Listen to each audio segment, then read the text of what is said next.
Hello, everybody. Today we're going to be talking some more about gas laws. And as you may remember last time, we were talking about gases and different equations that we can use to model the behavior of gases. And there's two different types of equations that we can use, and sometimes that confuses people. Do we use the PV over T, or do we use the PV over nRT? So what I've done here is I've put them both on the same slide to kind of show the differences between the two to try to show a better case of when you would need one versus when you would need the other. So the first equation that you might use is the PV over T version of the gas equation, which we've looked at right here. And this is for a set of gases where you're looking at one gas where you're looking at two different conditions. You may be looking at two different pressures, which would be the initial and the final pressure. You may be looking at two different volumes, the initial and the final volumes. You also may be looking at two different temperatures. And as long as you have at least 5 of these 6 items, then you can always solve for the missing set 1 that's missing. But you may have two different temperatures, and you want to know what happens when you change the temperature of the gas from one condition to the other. What happens to the pressure and the volume when you change the temperature? What happens to the temperature if you change the volume? And you would use this. And some of the stuff you'll notice that there's no moles in this equation. So if you're looking at a gas and that's talking a lot about moles of a gas, there's nowhere to put moles in this equation. That's probably a sign that this isn't the right one that you're going to need. You also don't need the universal gas constant R for this one because we don't need moles.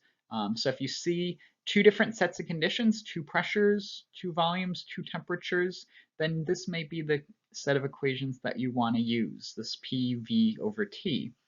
Remember when we're doing this also that temperature is going to be in Kelvin, so we have to make sure that you convert Kelvin units from Celsius or Fahrenheit.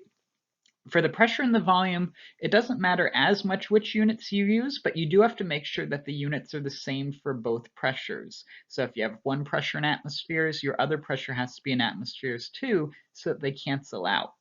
If you have two volumes, one volume's in milliliters and the other volume's in liters, it's not going to work because liters and milliliters won't cancel, or liters and gallons won't cancel. You have to make sure they're both in liters or that they're both in milliliters. So make sure that your units are in the same so they match. And for this conditions too, even though it's pressure, volume, and temperature, you can see that if the temperature remained the same, then you're just looking at pressure and volume under two different conditions. So if the temperature stays the same, you could figure out how the pressure and volume and the final pressure are related to the final volume. Or if the volume doesn't change and the volume remains the same, you're going to be dividing by the same number. And now you can see how does the pressure and the temperature relate to the final pressure at a different temperature. And you could do the same thing if the volume that changes, but the pressure doesn't change. So if pressure doesn't change, we could divide by pressure on both sides, it would go away. And now we're looking at how does the temperature and the volume and maybe a final temperature affect the final volume. So that's for the gas equations that you would use if you're working with two different sets of conditions, but it's the same gas at two different conditions there. And that's this equation over here. And that's really different than the equation that we have over on the other side over here, where we have just one set of conditions. We have a single temperature, a single pressure, a single volume. And because of that, we need a little bit more information. We also do need, in this case, the number of moles. So if you have if you see moles be mentioned, then that's a good indication that you're using this equation over here. If you see pressure, volume, and temperature and moles, that's a good sign that this is the conditions that we're using on this side to do the calculation. Now, when you're doing this equation, you do need R, but R is a given, it's a constant value, and it's 0.0821 liter atmospheres per mole in Kelvin. And that reminds you of what units you're going to need to be working with, right? Pressure here has to be in atmospheres to cancel out with the atmospheres in R. The volume has to be in units of liters because you're going to have to cancel with the units of liters in R. The moles is going to be N right here, our number of moles, and that has to be in moles because we're going to have moles for R. And finally, just like with over here, temperature has to be in Kelvin. And that's because, again, R is in kelvins, so temperature has to be in kelvins as well. So if you have one gas under one set of conditions and you're trying to figure out the pressure of a certain number of moles of gas at a certain volume at a certain temperature, this is the equation we're going to be using for that. If you have one set of conditions not changing, unlike over on this side over here where the conditions change. If you have two different conditions, we're going to use that one on the left. If you have one set of conditions, we're going to use this one over here on the right. And that's two different gas equations that we can use for this system, depending on what we're using. So those are the two main gas equations, and that'll give you pressures, volumes, temperatures. It could give you moles if you're looking at that as well. And those are commonly used gas equations, but there's two other gas equations that actually come up pretty frequently as well. One of them is Dalton's law, and that's a gas law that looks at the pressure of a system, especially when you have multiple gases in the same system. So if you have a tank of even air, the air in the room we're breathing right now has a mixture of gases in it. It's not just oxygen, it's also nitrogen, it's also carbon dioxide, it's also water vapor, it's also argon. It has a lot of different components in it. So whenever you're working with a mixture of gases, then the pressure of that mixture is equal to all the different gases' pressures, because there's a certain pressure of oxygen in the air right now. There's a certain pressure of hydrogen. There's a certain pressure of water vapor. There's a certain pressure of nitrogen. All the individual gases in that mixture each have their own pressure, and then the total gas is just all those pressures combined together. And that's what Dalton's law states. Dalton's law states that the total pressure of a gas mixture is just the same as the partial pressure of all the individual gases in that mixture added together. And to kind of show that, we have a little drawn example right here that helps kind of show that. But the basic equation is that the total pressure is just the pressure of all the gases in that total mixture added together.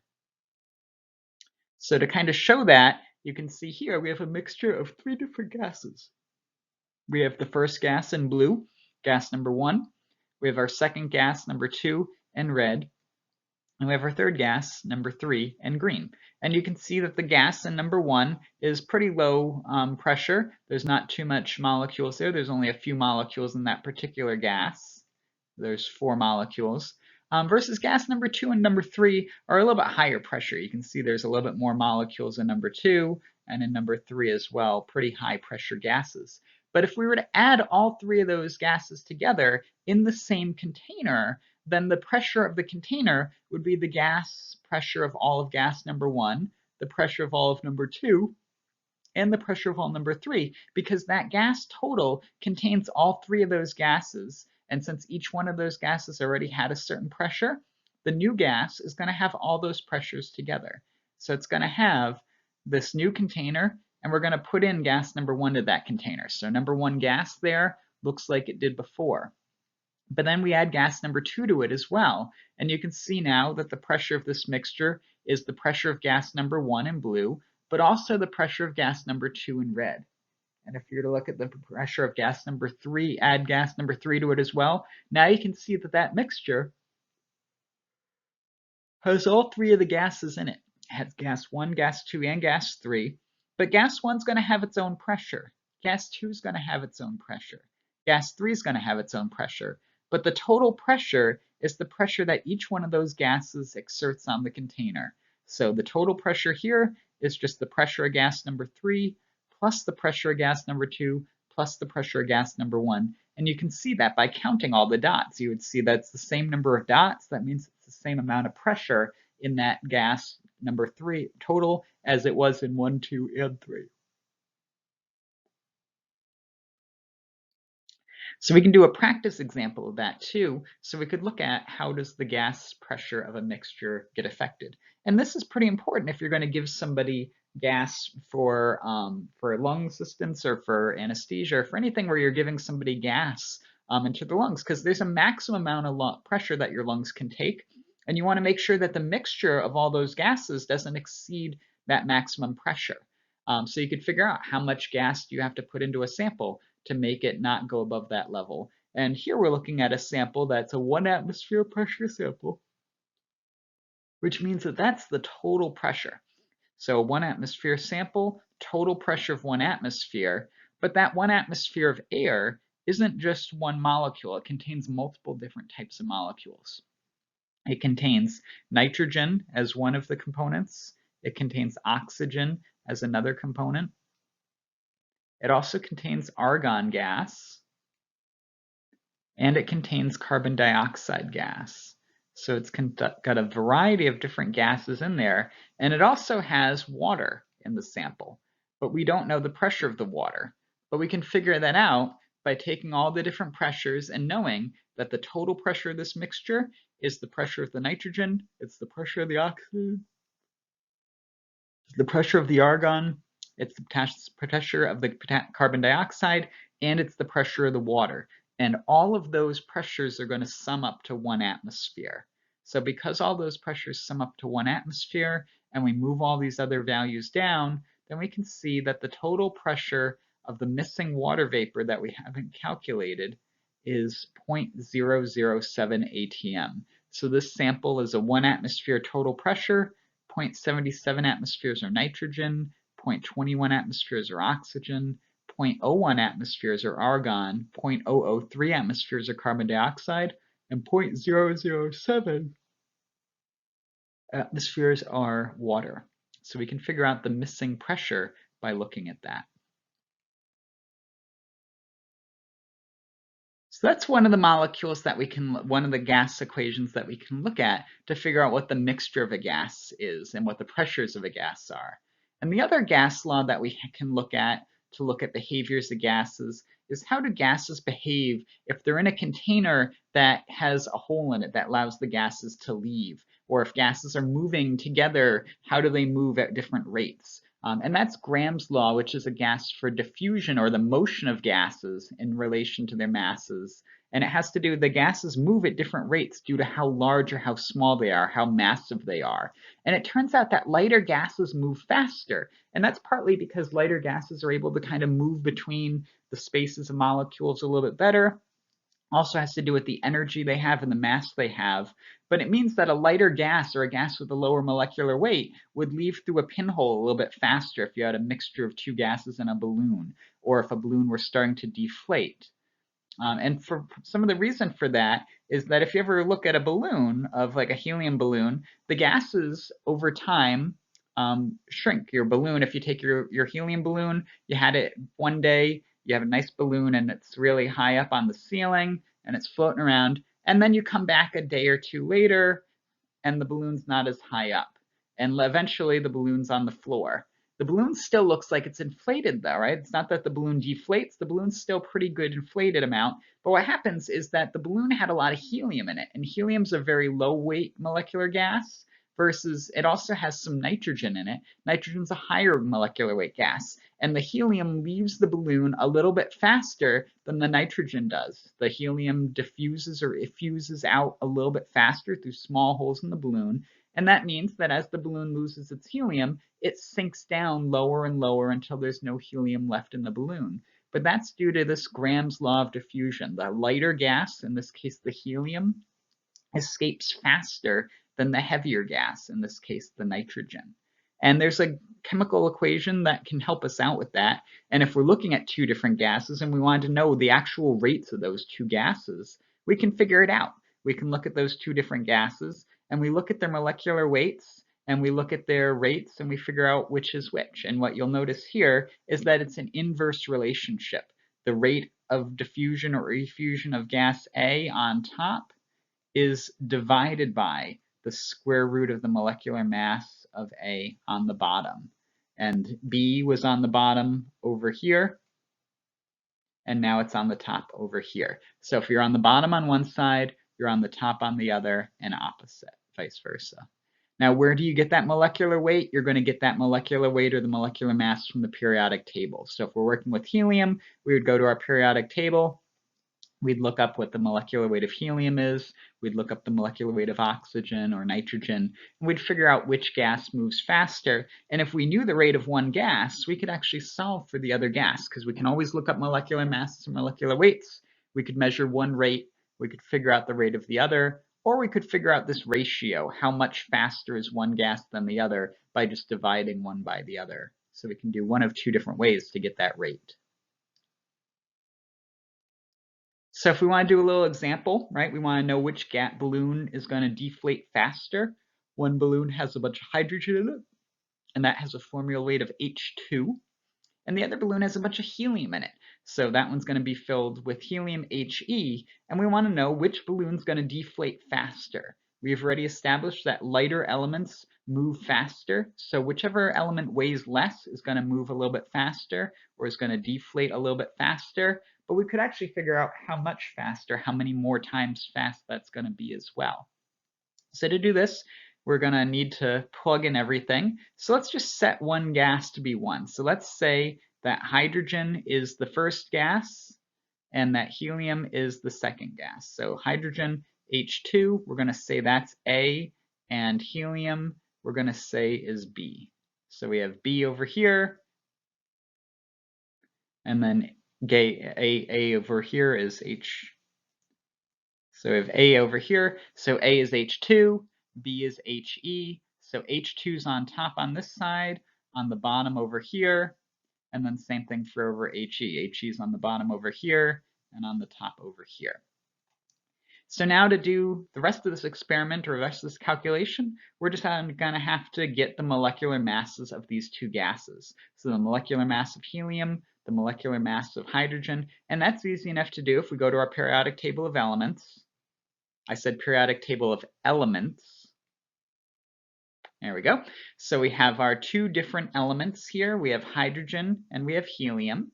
So hydrogen's already the one that we said is going to be A or H2. So we have the molecular weight of hydrogen is 1.01, but it's H2, so it's 1.01 times 2. And then the molecular weight of helium is 4.02. So we plug in those. We can put in 1 times 2 is 2. 4 times itself is 4, 1 is 4. So now we have the molecular weights of both of those. And it shows here then that 4 atomic mass units divided by 2, square root of 4 divided by square root of 2, turns out that the rate of H2 versus He is 1.4. So H2 is going to be 1.4 times faster than He. So we divide, right, multiply this, and then move it over here. So the rate of H2 is equal to 1.4 times the rate of He. Or if you were thinking about what that means that hydrogen gas is 1.4 times faster than helium gas, or it's going to deflate 1.4 times faster. So if the rate of one gas was 10, the other one would be 14. So H2's speed would be 14, H's would be 10 in that case. So helium is going to be a little bit slower of a gas, hydrogen's going to be a little bit faster of a gas, and that means that the hydrogen tank would empty a little bit faster, the hydrogen gases would move a little bit faster, not significantly faster, but 1.4 times faster.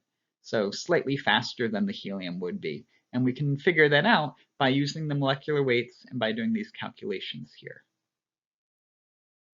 We can also just use this equation to figure out, or without this equation, just knowing that gases that are lighter diffuse faster and heavier diffuse a little bit slower, just to figure out the rates of speed of different gases if we wanted to. So if we had 4 different elements and we wanted to kind of have a little race with those gases and see which gases move fastest, which gases move slowest, we could do that too.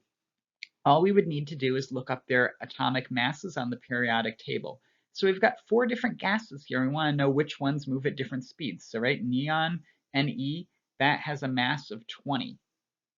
Hydrogen, H2, that's going to have a mass of 2 times this one, or about 2 in this case.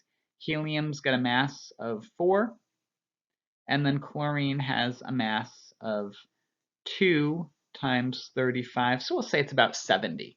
So if you look at all those masses, right, we have one gas with a mass of 2, one with a mass of 4, one with a mass of 20, and one with a mass of 70.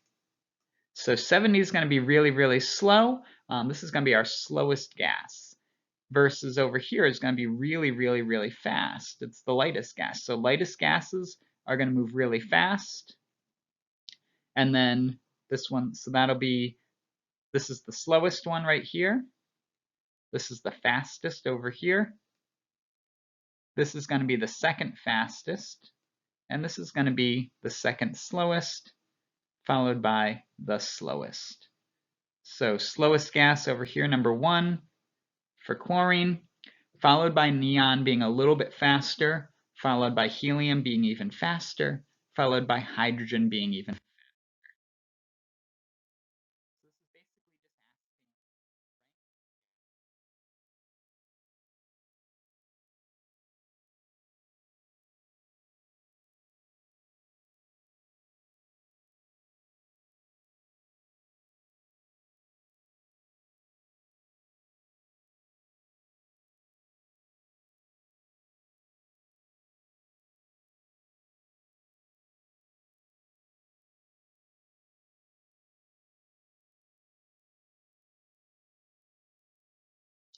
So they can take advantage of the fact that different molecules that move at different speeds based on their size when they design things like candles or other molecules that have scents or smells to them, because they know that the smaller molecules will move fast and the larger molecules will move slower, and that means that they'll get to your nose at different rates. So the smaller molecules will reach your nose first, the larger molecules will take longer and they won't get there quite as quickly, and you'll smell that smell a little bit later. So if you look at like a fancier candle or another thing like that, you'll see things where it tells you what you'll first encounter and then what you'll notice afterwards. And for this example here with our sample, we got 2 different molecules. We have a pineapple molecule and a peppermint molecule, and we'll look at the different chemicals involved in that, and the chemical that's involved in making pineapples smell the way they do, that has a particular molar mass of 116 grams, versus the oil that's responsible for peppermint smell is a much larger molecule with a mass of about 150.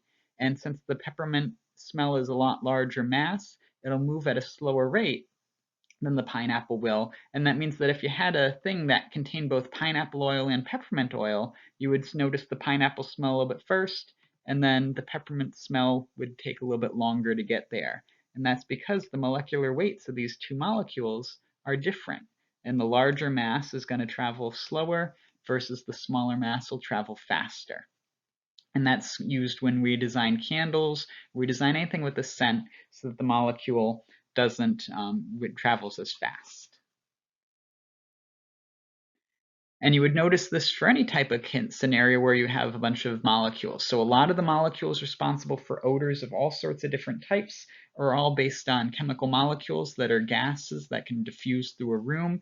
And you might notice, for example, with all these different fruit smells, that they're all based on a really similar kind of compound. They all have this C double bond O kind of group attached to them. And that means that these are all molecules that are relatively easy to go into the gaseous state, and they can travel through the air, and different smells will reach your nose at different rates. So if you had a basket of all sorts of different fruits with pineapples, bananas, and apples all together, the different molecular masses would all move at different rates. Apples are due to the smell of the C5H10 compound, and it has a molecular weight of only 110, versus bananas have this molecule, this C7 compound, with a slightly larger mass of 130. And then things like the pineapple odor over here is a medium size, a C6, with a mass of 116.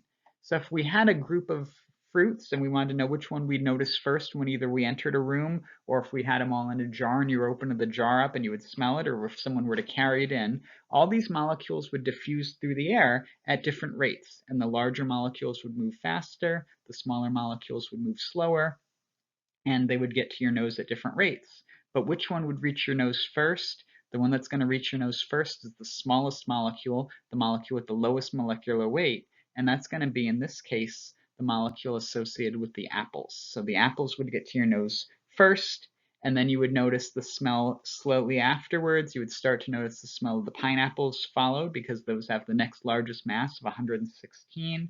And then finally, after a few more seconds, you would start to notice the smell of the pineapples, which have the largest of the molecular weights. So that molecule is going to be the slowest to go through the air. And that means that would be the last one that you would notice if you were to walk into a room with all three of these, because it would have the longest to travel. So molecules in the gaseous state are one scenario we've been talking about, but molecules aren't just in the solid state. They're not just in the gas state. They're in all three different states. They're solids, they're liquids, or they're gases. And you can change a molecule from the solid state to the liquid state or to the gaseous state by adding energy. So if you were to take a solid and you were to add energy to it, it would slowly melt and it would go from a very ordered material where all the molecules are touching each other, a very rigid material where all the molecules are right next to each other, and it would begin to change from the solid state. The molecules would start to move around each other and become more fluid and more flexible. And then you would have a liquid. So you would go from the solid state to the liquid state by heating up the molecule by adding energy. And when you add that energy, the molecule goes from an ordered, structured material where all the molecules are touching very close to each other to a liquid state where the molecules are able to move around a little bit, but still have some cohesion because it's still going to remain in the container. But if you kept adding energy to, if you removed energy from that sample and you were to take that liquid sample and you were to cool it down and take the energy away, it would go back from that liquid state where all the molecules are able to move around back into the solid state that's more rigid and more structured and more ordered. So you can go between solid and liquid by either adding energy and heating the sample and causing it to melt, and that would be one energy direction, or you can cool the sample down and remove energy from it. And as you do that, you go from the liquid state back to the solid state by changing the amount of energy in the sample. So adding energy, it melts, and then cooling it down or removing energy, it would freeze again.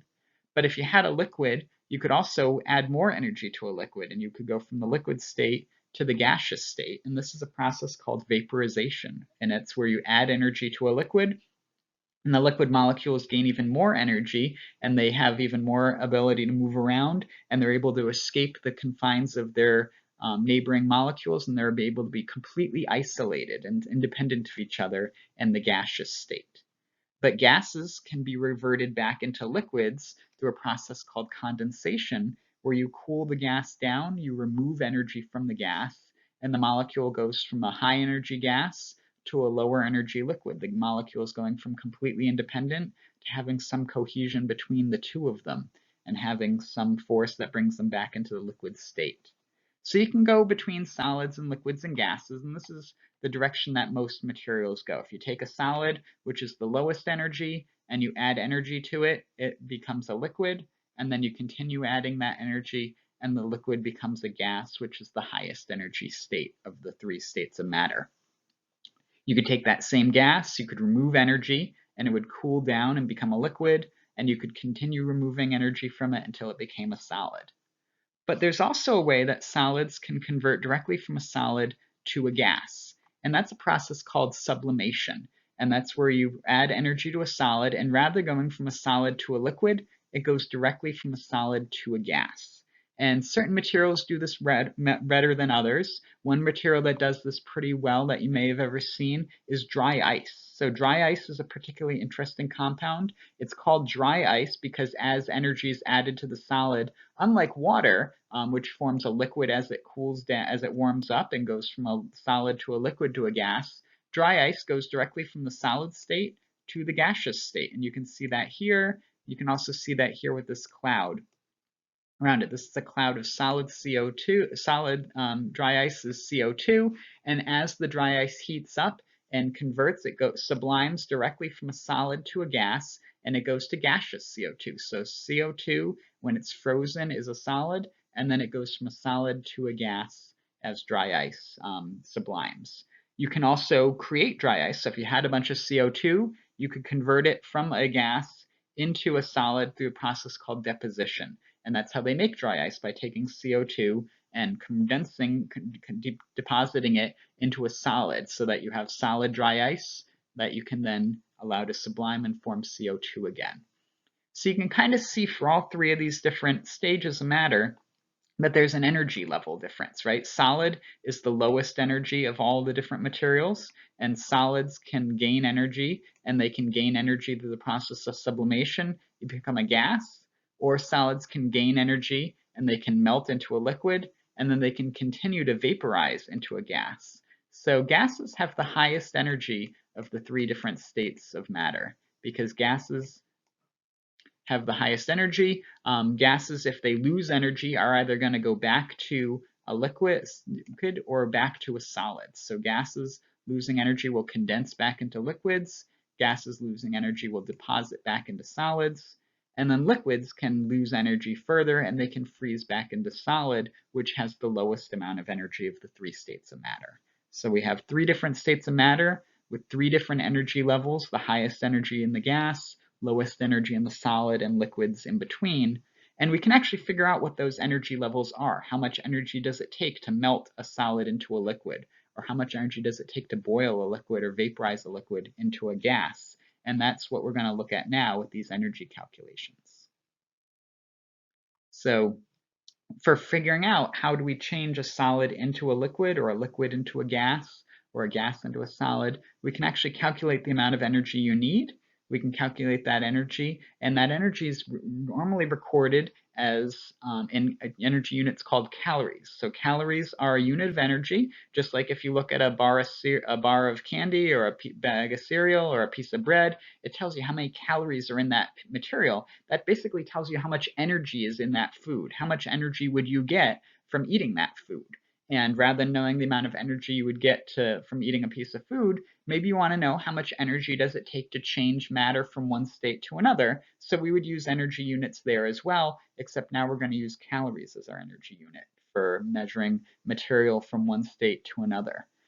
The thing about state changes, when you're changing from one state to another, the temperature doesn't change, only the state changes. So if you're melting a pool of water and freezing it, so you have a bunch of ice and you're melting it, or a bunch of water and you're freezing it, that freezing and melting process is going to happen at 0 degrees, and the temperature is going to remain 0 degrees throughout that process until all of the ice is melted or all of the water is frozen, and then the temperature can begin to change again.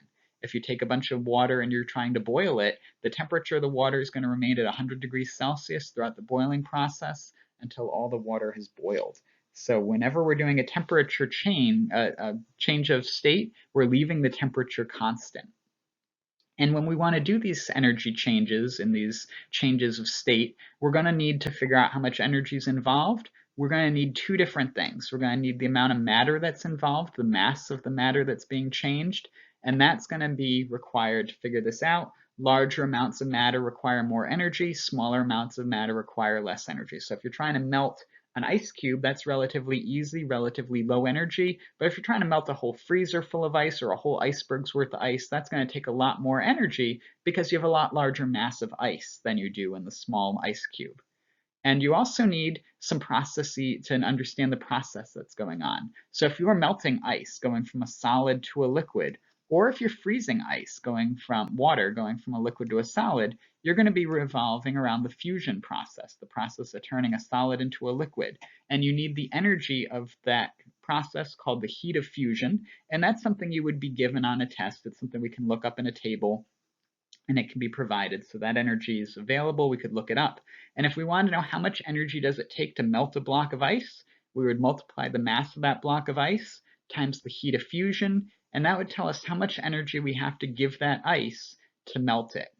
We could also figure out how much energy would it take to freeze that amount of water to make that much ice. We would use the same heat of fusion, we would use the same mass. The only difference is, since now we're going from a liquid state to a solid state, we would have a different sign. We'd have a negative sign because that energy is being released versus that energy being absorbed. So the only difference between freezing and melting is that one requires energy and one releases energy. So the calculation's the same, it's still the same mass, it's still the same heat of fusion, it's just whether or not you're absorbing energy or you're releasing energy for that process. And when we look at boiling water, we can do the same process. So we could look at how much energy does it take to boil water. We would look up the heat of vaporization for water. We would also figure out how much mass the water has, how heavy is the water, what's the mass of the water. And then we would look up the amount of water, we would multiply it by the heat of vaporization, and that would tell us the amount of energy that you need to boil that water, to vaporize that water. It would also tell you if you took that boiling water and you were to condense it back into a liquid, how much energy would be released. So steam causes some pretty severe burns if you get steam burns, because that water has a lot of energy in it, and when the water tries to condense from a steam back into a liquid, all that energy goes somewhere, and it goes into the top of the pan or the top of the pot, or if your hand is in the steam, it goes into your fingers, and that's the energy that causes the burns from the steam, is this heat of vaporization energy times the mass of the water in the steam, and that's how much energy gets absorbed by your hand if you get a steam burn on your hand from cooking. But for all these different cases, we need the energy is determined by the amount of mass of material times whatever C value we're working with. And if we wanted to melt something different than water, maybe we wanted to melt a block of aluminum, we could figure that out too. We would just need the heat of fusion for aluminum, and then we could figure out how much energy does it take to melt a block of aluminum or melt a block of glass. We could figure those out too, as long as we have those values. So here's an example calculation here, and it's looking at how much energy does it take to melt a block of ice. We're converting that block of ice from 0-degree water at 0 degree as ice to 0-degree water as a liquid. So we're going from a solid to a liquid, and we're changing the state of matter only. We're not changing the temperature. Temperature is going to start at 0, and it's going to end at 0. So there's no temperature change involved, only a change in state. So we're not changing temperature, we're only changing state. And all we need then is mc. So energy is equal to mass times c. We have mass right here of 1 gram. We would look up the c value for water. And once we have the c value for water, we could put it into our equation. So you're going from ice at 0 degrees to water at 0 degrees. We have the mass of the water is 1 gram. We have the c value for water equal to 80 calories per gram. And you can see here that grams right here and grams down here cancel. So grams cancel with grams. We're left with calories. And that's the only unit left, but calories are a unit of energy, so that makes sense. So it takes 80 calories of energy to convert 1 gram of water into ice into 1 gram of water. So it takes 80 calories of energy to melt 1 gram of ice. We could do that same calculation for steam. So we have 1 gram of water again, but now we have 1 gram of water at 100 degrees C, and the temperature doesn't change. It starts at 100 degrees and it ends at 100 degrees, but we've gone from water that's a liquid to steam that's a gas. So the energy of a state change from liquid to gas is m times c of vaporization. C of vaporization for water is 540 calories per gram. And we have 1 gram of water. The gram of water cancels with the gram down here. We're only left with calorie units, and that makes sense because water is being boiled or vaporized. It's being converted from water into steam, and that means that there's an energy change. Energy units are calories.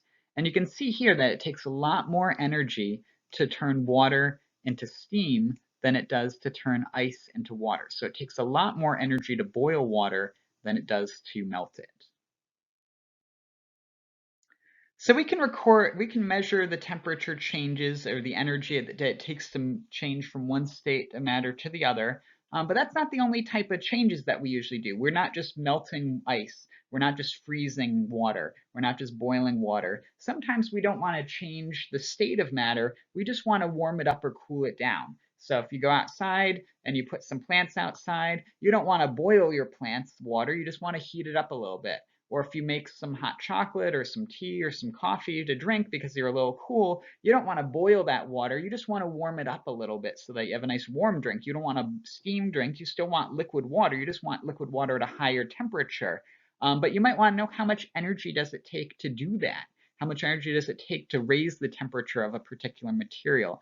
And that's something we can calculate as well in a pretty similar way to the way that we calculate the energy of a state change. We're going to use a slightly different equation that looks very similar. It still has the E and the mc component, but now it has a change in temperature component as well, this delta T. So this is saying that the change in temperature is due to the mass of the material and what's a factor called the specific heat.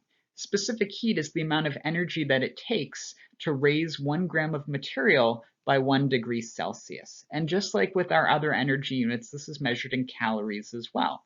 But what this means is that materials that have a very large mass, they take a very long time to heat up. So if you're trying to heat up a very large massive object, it's going to take a lot longer than that same object if it was smaller, because one of the main factors for how much energy it takes to heat something up, and therefore how much time it takes to heat something up, is the mass of the object.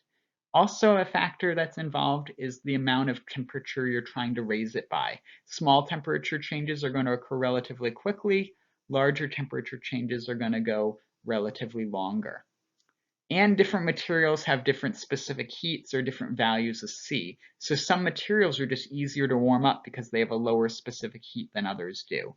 And generally low specific heat materials with a low specific heat value, they're going to heat up faster than a material with a larger specific heat would. And you may have noticed this if you've ever been to the beach or the shore or the lake or anywhere where there's sand and water, because when you go to the beach or anywhere near the water, you might notice that when you first get to the beach, you get there really, really early in the morning because you want to have a really nice long day at the beach, and the sand is relatively cool. Sand's kind of cool feeling. You're kind of cold on your toes, so you run from the sand and you go right into the water. You splash right in, and you have a grand old time in the water. And you notice the water is pretty warm. Water is much warmer feeling than the sand on the beach. And that's because the water's relatively warm feeling because of the specific heat of the water. The sun is out for a good amount of the day. The sun comes up and the sun really blasts down on the beach, and you feel all the sunlight. You start to warm up, but you notice the water doesn't feel so warm. But you're also starting to get hungry. You want to get a quick little snack. You jump out of the water and you jump onto the sand. And now you find that that same sand that was really, really cold before is now really, really hot. The sand's really, really, really hot. Hurts your feet. It's really hot on the feet, on the toes. But the water isn't that warm. The water's not boiling hot, really warm hot, but the sand is. The sand's gotten really, really hot. And that's because sand has a much lower specific heat than water does. So sand has very low specific heat, so it only takes a small amount of energy from the sun to raise the temperature of that sand up and make the sand feel really, really warm, especially warm on your feet, which are pretty sensitive to temperature. So the water stays relatively cool all day, sand gets really hot, and then, you spend some more time at the beach, you go back in the water because the sand's way too hot to hang out, and the sun starts to set. And the sun sets and it gets darker and it starts to cool down, and you start to notice that your above body, anything not in the water, starts to cool down because the air is starting to cool down, but the water's still about the same temperature. But you decide it's time to go home for the day. You leave the beach, and that sand, which was really, really hot before, has cooled down again. And the sand's cooled down to a lower temperature because just like materials with a low specific heat warm up really, really fast, they also cool down really, really fast too. So sand has a low specific heat, so it warms up really quickly in the sun, gets really, really hot, but then it cools down when it's in the shade and it's in the dark, and it gets cold again and cool.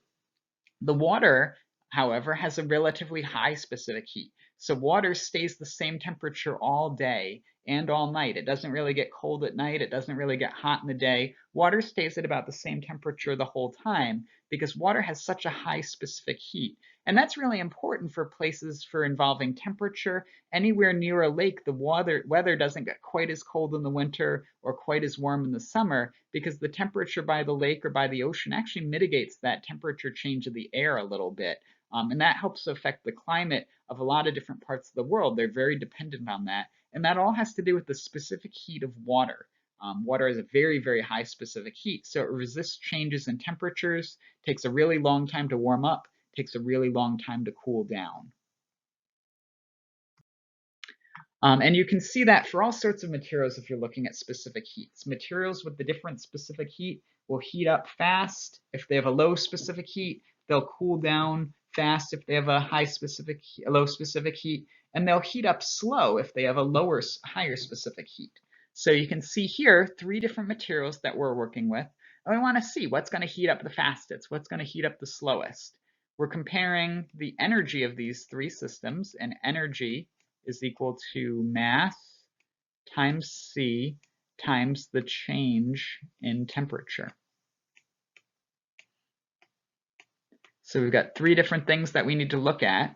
And for our change in temperature, that's 0 to 75 degrees C. Those all have the same delta T factor for them because they're all heating up the same amount. They're all going to increase by 75 degrees C. They also all have the same mass. If you look closely, they're all 10 grams. So they're all 10 grams, which means that the only factor that's different for each one of these three different materials is the C. So the energy of all three materials to raise their temperature, it's going to be 10 grams for all three because they all happen to have the same mass of 10 grams. The energy change, the temperature change, happens to be 75 degrees C for all these because we're going from 0 to 75 degrees for all three items. But the C values are all different. The C values for copper is relatively low, 0.09, very low value of C for copper. Aluminum has a little bit higher C value, 0.24, and then water has the highest C value of all of them with 1 gram. So three different materials, three different values of C. The item with the highest value of C is going to heat up the slowest. The item with the lowest value of C is going to heat up the fastest. That means that in this case, the copper is going to be the first one to get warm, followed by the aluminum, and then followed lastly by the water. And generally, whenever we're working with materials with a low specific heat heat up the fastest. And that means that it's going to be the copper. This is just showing that same energies, but actually looking at how much energy you need to raise the temperature. So if you look at the energy calculation, if you calculate out mass times delta T times C, your specific heat, you would see that to get to 75 degrees, copper is relatively quick. Copper requires a relatively low amount of energy, which means that it's going to be the first one to get to 75 degrees. It's going to get there first. And then after copper gets there, the aluminum's going to get there, but it's going to take about twice as long to get to that spot. And then water is going to take all the way out to here to get to that same temperature. So water is going to require the largest amount of energy to get to that temperature, and then copper is going to require the lowest amount of energy to get to that temperature. And you can see that from these charts here looking at the energies over time. The faster water is going to heat up the slowest, copper is going to heat up the fastest. And you could calculate these energies out instead if you wanted to. So what we did here is we just looked at, we know these are going to heat up at different rates. What requires the least amount of energy to heat? What requires the largest amount of energy to heat? They all have a mass of 10 grams. They all have a change of 75 degrees C. We plugged in those two values, 10 grams of copper times 0.093 calories per gram. That's the specific heat value for the copper right here. And then we multiply that by 75 degrees C, that's our temperature change. And it turns out you need about 70 calories of energy to raise 10 grams of copper by a temperature of 75 degrees Celsius. Aluminum requires almost twice that amount of energy. You need 180 calories of energy to raise 10 grams of aluminum 75 degrees Celsius. So aluminum is going to heat up a little bit slower, about twice as slow. It'll take longer to heat up. But then the water is going to take the longest of all those materials to heat up because water has a specific heat value of 1 calorie per gram. And here you can see how everything cancels out very nicely too. The 10 grams of water, the grams here cancel with the grams here. The degrees Celsius cancel with the degrees Celsius. The only units that are left are calories. So 10 times 1 times 75 means that you need 750 calories of energy to raise the temperature of water from 0 degrees to 75 degrees. And that means that water is going to take the longest amount of time because it needs the most energy. And the one that's going to heat up the fastest is the copper because it needs the least amount of energy. So it's going to be the fastest sample to heat up.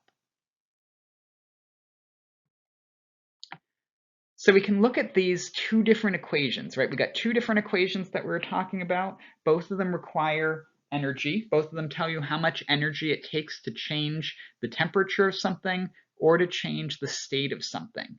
If we're looking at only a temperature change, then the equation we're going to use includes a temperature change, a delta T, or a change in temperature. We need a temperature change value. We also need a mass. And that's going to be the same for both of these. So both of these equations have a mass involved, E equals m times c, but in this case it's m times c only for state changes versus for temperature changes, it's mass and the amount of temperature that's changed. The other thing that you need for temperature changes is you need the C value, or the specific heat, and the specific heat is going to be different for solids, liquids, and gases. Liquid water, gaseous water, solids water, those all have different values of C, so you got to make sure you use the right value of C. But throughout this process, the state doesn't change. The state remains the same. No change in state, but the temperature changes. So here, temperature changes, state stays the same. For a state changes, but temperature stays the same. So if temperature is changing, use E equals mc delta T. If state is changing, use E equals mc. And if both temperature and state are changing, you have to use both of these equations in a different way, but try to find the part that's just the temperature change, or try to find the part that's just the state change, and just look at those. So for a state change, you need the heat of vaporization for a material. You need to know whether or not you're going from a liquid to a gas, or a gas to a solid liquid. You need to know, are you going from a solid to a gas, or a liquid, or a solid to a gas? Whatever you're using, make sure you use the right value of heat of fusion or heat of vaporization. And when you do that, you can calculate that change of energy, the energy to change state. Or if you're changing temperature, you can go over to this other equation, mc delta T, make sure you have the right specific heat value, and you can figure out the energy of a temperature change instead. So the only thing is though, right, what if you want to measure both a temperature change and a state change? What if you want to take a block of ice at 0 degrees, melt that block of ice, and then raise the temperature 5 degrees? So go from 0-degree ice to 5-degree water. Or you want to take 5-degree water and turn it to 100-degree steam. Sometimes you have to do both the energy of a temperature change and the energy of a state change. And if you do that, just kind of look at each piece as either a change of temperature or a change of state, and look at just that calculation and add them together afterwards. So do just the temperature change on its own, do just the state change on its own, and do each one of those separately. So you can see here on a little plot like this how there's a temperature change here. We're going from -20 to this temperature. So this is a temperature change, and that requires a certain amount of energy. But now the temperature is staying flat, because this right here is a state change. We're changing from a solid to a liquid. And then there's another temperature change here. This is raising the temperature of a liquid, but then we go from a liquid to a gas. And that's the energy for a state change again. So we can break down any energy temperature change combination into a single temperature change or a single state change, and then we can add those two energies up and we can figure out what the energy total would be for that process. So this is a long process we're going to do right here. We're going to do a 5-step reaction, or a 5-step thing, but what we're doing is we're looking at 1 gram of ice, and we want to know how much energy does it take to take that 1 gram of ice, which has a temperature of -20 degrees Celsius, and to melt that ice, to raise the temperature of that ice, to melt it into liquid water, to raise the temperature of the liquid water, to boil the liquid water, and then to turn it into steam and raise the temperature of the steam all the way up to 20 grams. There's 5 different steps involved in that. And if you think about them all, right, you're going to have to change the temperature of the solid ice from -20 degrees to 0 degrees, because water doesn't melt until it gets to 0 degrees. So we'd have to change the temperature of the ice from -20 all the way to 0. That's one step. That's the first step in this process. The second step would be at 0 degrees, melting the ice and going from solid ice to liquid water. And again, just like the first step, number 1, only involves a change in temperature, Step number 2, the temperature stays the same, it stays at 0 the whole time, but we're changing the state from a solid to a liquid. Our third step, or third energy change, would be taking that liquid water and going from liquid water at 0 degrees and heating it all the way from 0 degrees to 100 degrees Celsius. The liquid water remains in the liquid state that whole time. State of matter doesn't change. The state of the water remains as a liquid throughout that entire process in step number 3, but the temperature of that liquid would go from 0 degrees to 100 degrees. So we're only looking at a temperature change for that particular step. Step number 4 is a state change. Now that we've raised the temperature of the liquid from 0 to 100 degrees, we're at the boiling point of water. And when water boils, it goes from a liquid state to a gaseous state, but it stays at the same temperature throughout that change. So our temperature doesn't change. Our temperature remains at 100 degrees. Our temperature is constant, but our state changes, and we go from the liquid state to the gas state. So step 4 is a change in state. And finally, we have to go from 100 degrees steam to 200 degrees steam, and that's a change in temperature, but a change in temperature of steam. And that's our final change. So we've got 5 different changes. Step number 1 is a temperature change. Step number 3 is also a temperature change. And step number 5 is a temperature change. So we have 3 different temperature changes of 3 different materials: temperature change of solid ice, temperature change of liquid water, and temperature change of gas water. We also have 2 different state changes: solid to liquid and liquid to solid. And the total energy of this entire process is the energy of all 5 of those steps combined. The energy to raise the temperature of the solid, the energy to melt the solid, the energy to raise the temperature of the liquid, the energy to boil the liquid, and the energy change in the gas. And if you add all 5 of those up, that would tell you the total amount of energy it takes to take 1 gram of ice, that's a solid at -20, and turn it into a gas of steam at 200 degrees Celsius. So to do that process, we're just going to do each one of these steps one at a time. So we'll start with the first step.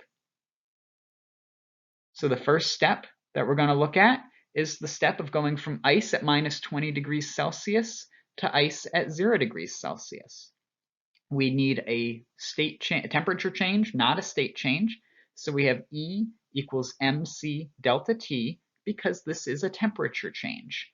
We'd look up the value of C for ice. It would be on the test if we needed it. Turns out the C value for ice is 0.51 calories per gram per degree Celsius.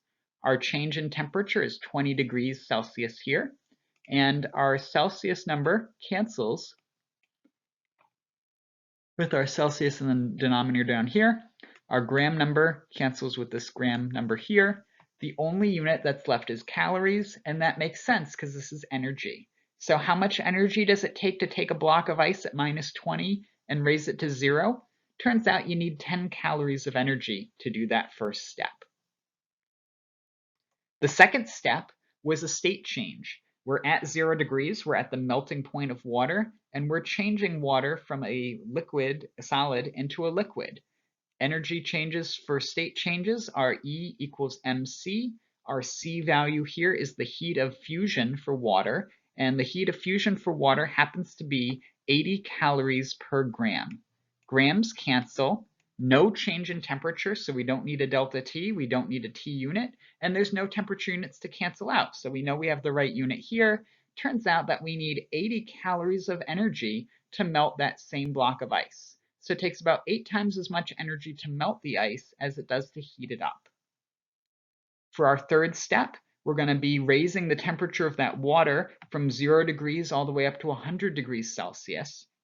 That's a temperature change, so that means it's an E equals mc delta T type problem. We need a temperature change because we need a delta T because we're changing the temperature. We're going from 0 degrees to 100 degrees. That's a 100 degree delta T value or 100 degree change in temperature. we look up the C value for water. The C value for water is different than the C value for ice. C value for ice is 0.51 calories per gram. The C value for water is 1 calorie per gram. Different materials have different C values. Water, when it's a liquid, has a C of 1 calorie per gram. Water, when it's a solid, only has a C value of 0.51 calories per gram. So water or ice heats up pretty quick. Water that's a liquid heats up a little bit slower. And we calculate that energy as well. So those are the first 3 steps of energy: 10 energy units, 80 energy units, 100 energy units. And if we were just going for the first 3 steps, we could add those up. But we got 2 more steps that we got to work on, so we're going to do those 2 as well. This is just that first step repeated, so you can see the 100 calories, which we just calculated. And then we got 2 more steps to do. The next step is that now that we've raised the temperature of the water from 0 degrees to 100 degrees, we're at the boiling point of water. Water boils at 100 degrees, and that means that at 100 degrees Celsius, water transforms from a liquid state to a gas state. So we can figure out how much energy does it take to turn liquid water into gas water. That is the MC value. Now we're going to use C, which is the heat of vaporization. Heat of vaporization is 540 calories per gram. So it takes 540 calories to turn 1 gram of water into steam, but only 80 calories to turn 1 gram of water from ice into a liquid. So heat of fusion versus heat of vaporization, make sure you're looking at the right process. We're looking at the process of turning water into a gas. That means that we use the vaporization, which happens to be 540 calories per gram. We only have 1 gram of water, so we have 540 calories of energy needed there. And then the 5th and final step is to figure out how much energy does it take to take the steam at 100 degrees and turn it into steam that has a temperature at 200 degrees. We're raising the temperature of the steam by 100 degrees. 200 minus 100 is 100. And then we have to use the C value for steam. The C value for water is 1 calorie per gram. Turns out the C value for steam is 0.48 calories per gram. That's the steam values for C. So steam heats up faster than water does because it has a lower C value. Water has a higher C value. So because we have a temperature change, we're going to do MC delta T, 100 degree delta T, 0.48 degree C value, 1 gram of material, and that tells us how much energy it takes just to heat the steam. So if we take all 5 steps and put them all together, it was 10 calories to change the temperature of the ice from 20 to 0. It was 80 calories of energy to change the ice from a solid into a liquid at 0 degrees. And again, you can see each one of these steps.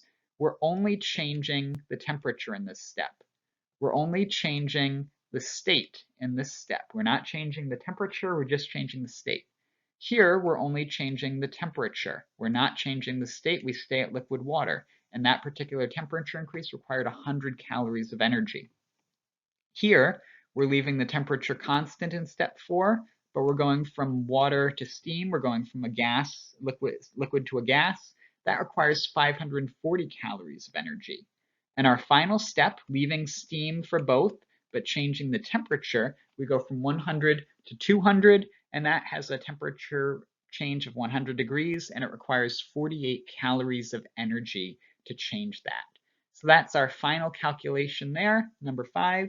And the energy for this process is just the sum of all of these energies together. So steps 1 through 5 added together gives us the total energy, and it takes 778 calories of energy to go from 1 gram of ice at a temperature of minus 20 degrees to 1 gram of steam at a temperature of 200 degrees. But each one of those steps is just one step at a time to give you the final energies and adding them together.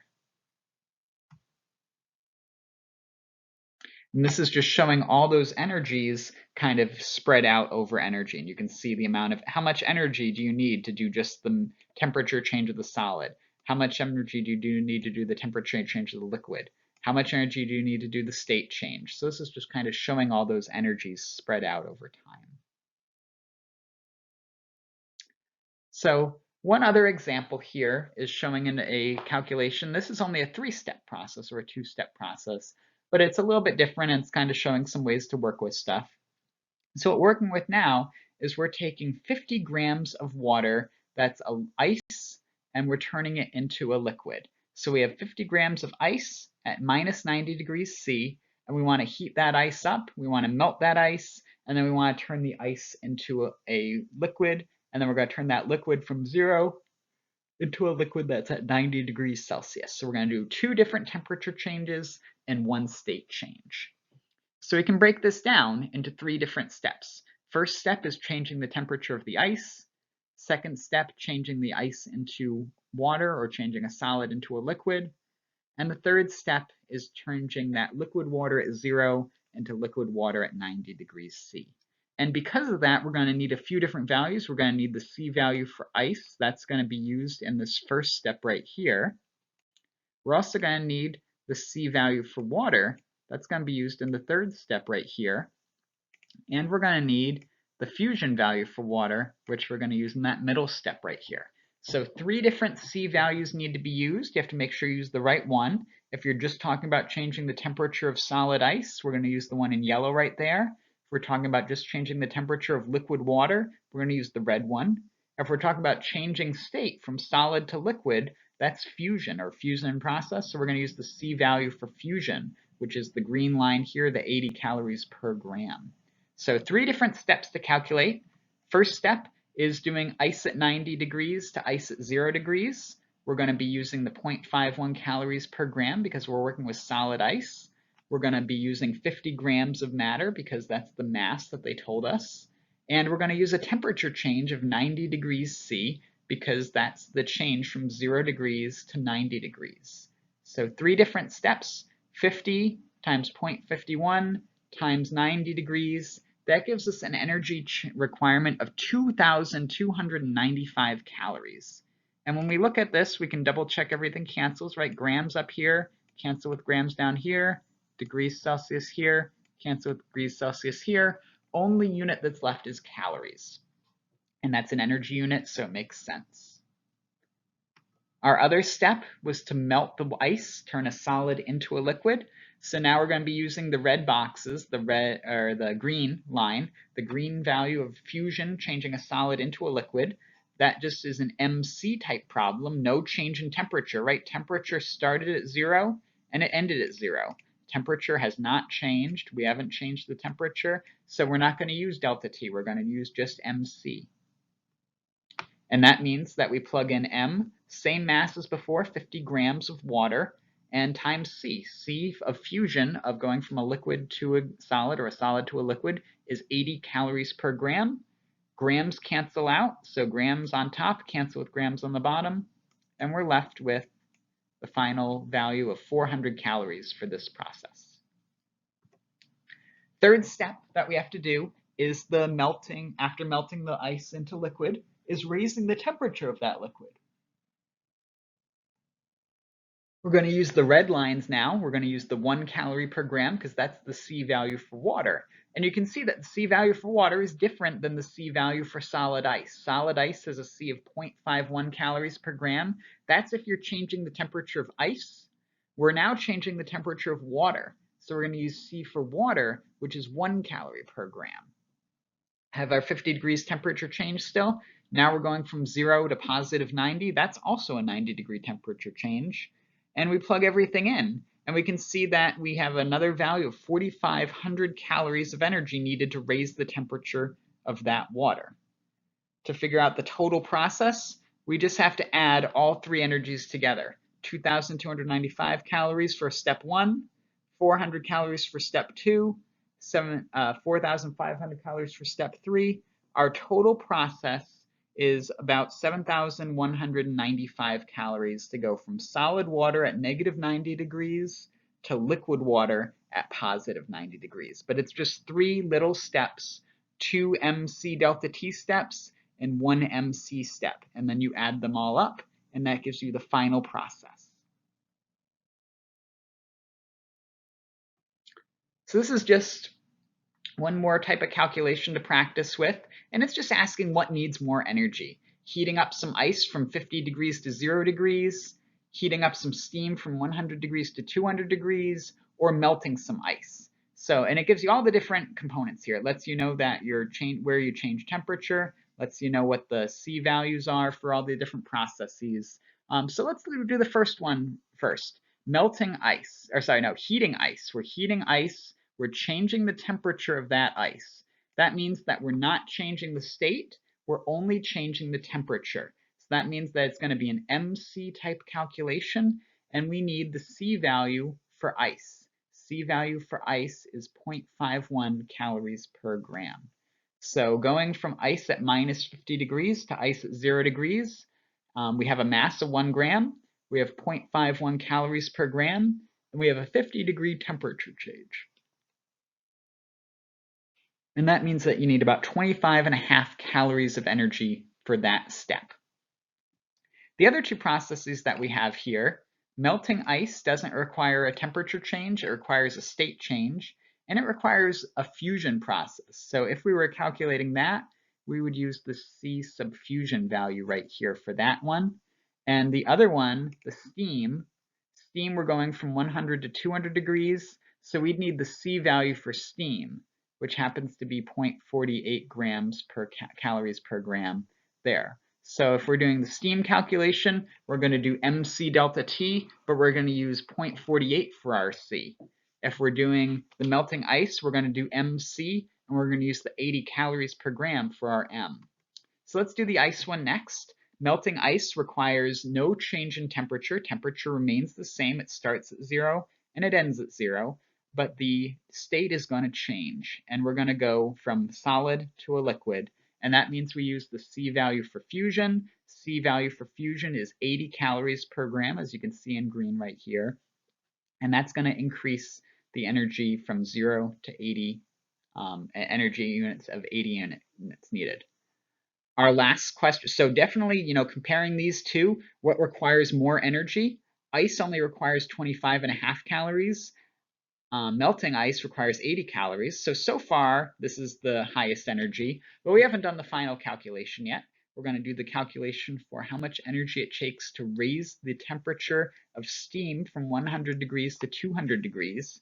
Now we're going to use the yellow value of C, right? C value for steam. We're not using the C value for ice because we're not working with ice.